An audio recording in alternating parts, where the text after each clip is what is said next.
on. These need to be tightened. Good. Don't move, okay? Okay. Welcome back to Advocacy Alchemy with Professor Ross. Today, we have a good one, guys. A Florida massage parlor bust that has more layers than you expect. This isn't just about breaking the law. It's about understanding the complexities of enforcement, immigration, and the consequences of unlicensed activity. Stick around because the lessons from this case are completely unbelievable. Turn around. Turn around. Don't run in there. Hands, hands, hands, hands. Do not move. Running out the back. We got her in custody. Got her in custody. Hang on. 我不知道，我看人家他们不穿警服吗？哦。那你那不换是什么？我没到呀，是跟他说话了，没有那个按摩呀。Yeah, red dress. Yeah. 他说他是那是。Yo, coming out with her. She's going to jail. Go this way. Yeah, you're going to the jail. Go. I take a close look. No, we're going like here. No. We're going out. You're going to jail. You're under arrest. I want to take a close look. No, come on. This is how we go. This is how we go. It's not an option. Hold her, I'm going to bring the car up. Got her.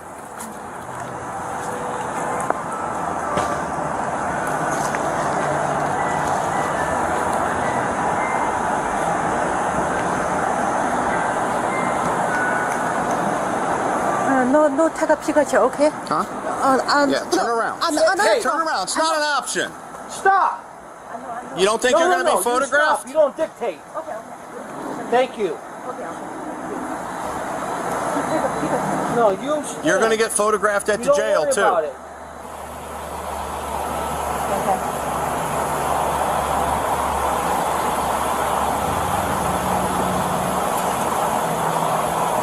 Okay, you're under arrest because you did naughty thing.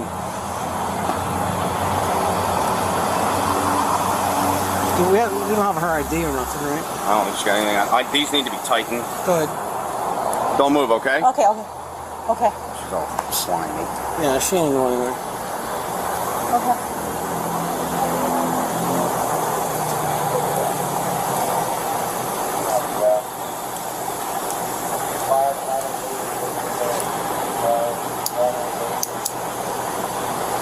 Hey, listen to me.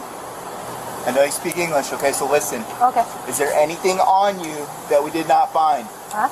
Is there anything on you that you shouldn't have on you that I can't search you? Okay. 1 minute. Me English no good. You slowly, okay? Okay. She got thin wrists, and she's Is there going to be anything on your body Yeah. that you should not have? No have. I have anything. You have nothing. No, nothing. In places where I can't search you as a male. No. Because you're Nothing illegal. nothing illegal, right? No. Okay. I don't know English no good. Okay. We don't have a driver's license or ID on her. Hey, but that's... Listen. Hey, listen to me. I don't know how much English you speak. Do not slip these off, because we're going to have to crank them down more. Do you understand that? These need to stay on. I'll get my translation app if I have to. I mean, we know she talks English, but...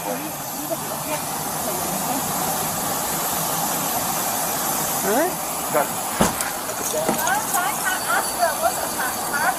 Solicitation of prostitution. Yeah, solicitation of prostitution. Solicitation of prostitution. Same reason why we were here last time and everybody went to jail.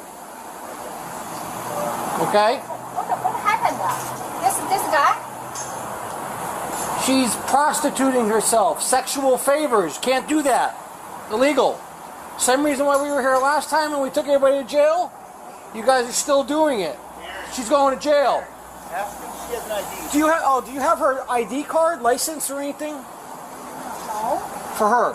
For her? Her ID or license?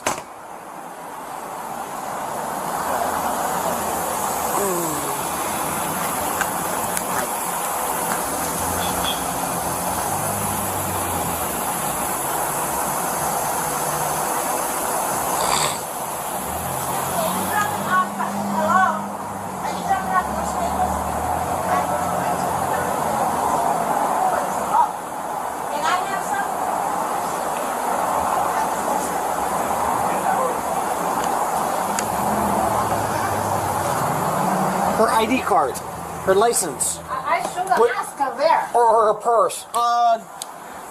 Where is her purse or ID?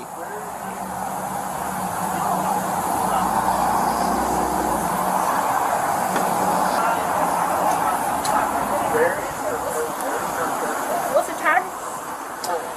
Her ID or license, something with her name on it. There you go. No, I asked her what's the charge?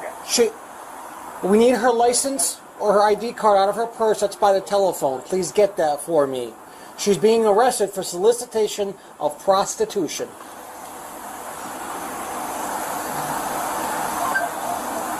I just use a translation app on so. By your telephone? By your telephone. It came over her text app. She's supposed to get it.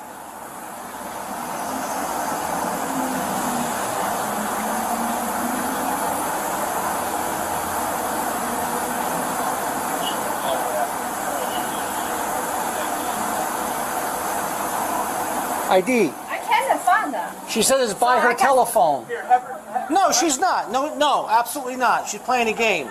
It's by her phone. 你那个手机的那密码是 ID. 多少？ By her phone. 啊？19836。 It came over. I watched it clear as day on her phone. We're not playing this game. If she can't find it, then she's just going to go down and she'll be booked in as a Jane Doe until they figure out. Oh, yeah, absolutely. It's her phone. No. It's her phone. Just a phone. I know. Hold on. No ID. She says her ID is in there. You ask her. I can't find her. She says it was by the phone. Yeah, by the phone. You just get to this. No, by the phone. Her ID card. It's not the ID. It's on here? On the phone, yes. Yes. Is it actually on the phone? Oh. She's going to have to unlock it. Is it fake? Yeah. Well. What is it? 19? Yes. Okay. 3? 76. One more number. Here, I'll let you do it. So, let's try this way. All right.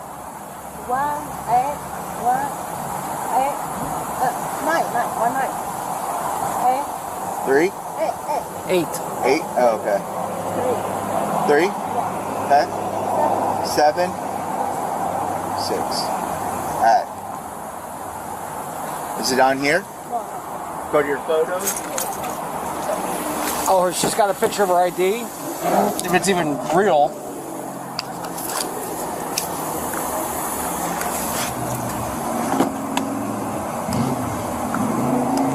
Yeah, we're trying to get her ID. Apparently it's on a picture on her phone, so...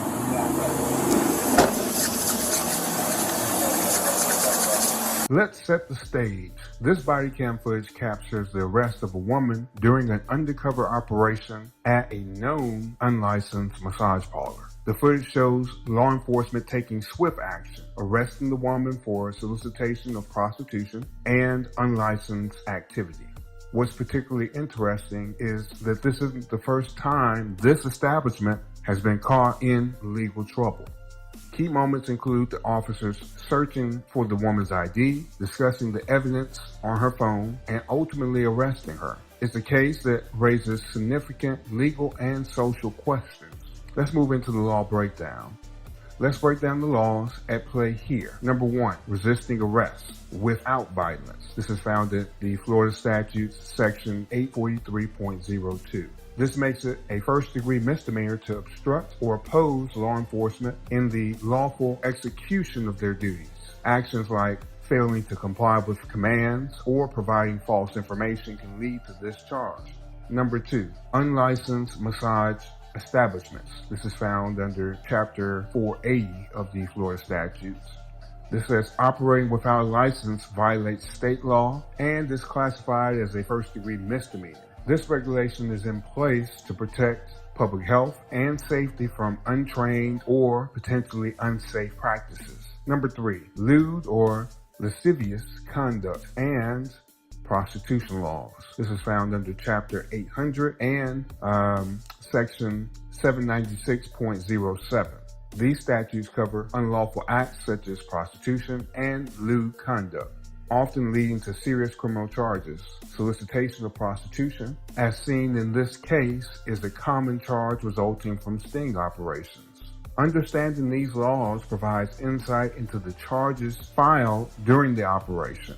But before we get into the evidentiary standards, let's explore another critical aspect: immigration. Implications of criminal charges for non-citizens. Cases like this have broader implications when the person involved might be a non-citizen. While we can't confirm the immigration status of the arrested woman, it's a factor worth discussing in Florida. Number 1, aggravated felony convictions under federal immigration law. Certain offenses classified as aggravated felonies can lead to deportation and ineligibility for relief. Even crimes considered misdemeanors at the state level can have devastating immigration consequences.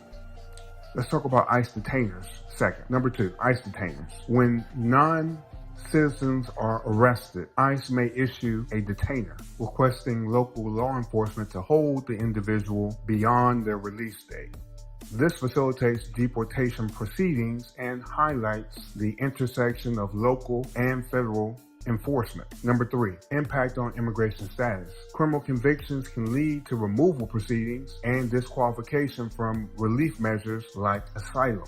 The stakes are incredibly high, making it essential for non-citizens to seek legal counsel. Number 4, let's talk about the need for legal representation. When you're navigating both criminal and immigration law, you have to recognize that it's very challenging, but skilled legal representation can help mitigate the fallout. This intersection of immigration and criminal law adds a layer of complexity to cases like this one. Now, let's turn to the foundation of our legal system, evidentiary standards. Here's how they apply to this case. Number 1, mere suspicion. This is a hunch or an unsubstantiated belief. For example, if the officer suspected illegal activity based on circumstantial behavior, that would be a mere suspicion. Number 2, reasonable suspicion. This is a more concrete, specific, articulable reason for suspecting criminal activity. In this case, undercover surveillance likely provided reasonable suspicion to initiate the sting operation. Number 3, probable cause. The standard for making an arrest or obtaining a warrant is at this base level. You have to have probable cause. Evidence from the undercover operation, such as direct offers of illegal services, likely met this threshold. Number 4, preponderance of the evidence. This applies to civil cases, but provides a useful comparison. It means the evidence shows something is more likely than not, 51%. The state must prove criminal charges beyond this level, okay? All right, let's move up one more. Number 5 is clear and convincing evidence. This is a higher standard often used in civil cases involving significant rights. This is not the threshold here, but it underscores the importance of strong evidence. We used to say this is about 75% of the evidence needs to point to someone having done something. Number 6, beyond a reasonable doubt. This is the highest standard and it's required for a criminal conviction. The prosecution must prove that no reasonable doubt exists regarding the defendant's guilt. These standards ensure fairness and guide every step of all legal proceedings. So, what can we learn from this situation? First, unlicensed activity carries serious consequences, not just for the operators, but for public health and safety. Second, cases like this demonstrate the delicate balance between enforcing the law and protecting individual rights, especially for non-citizens. And finally, understanding evidentiary standards is critical for ensuring justice. What do you think about this case?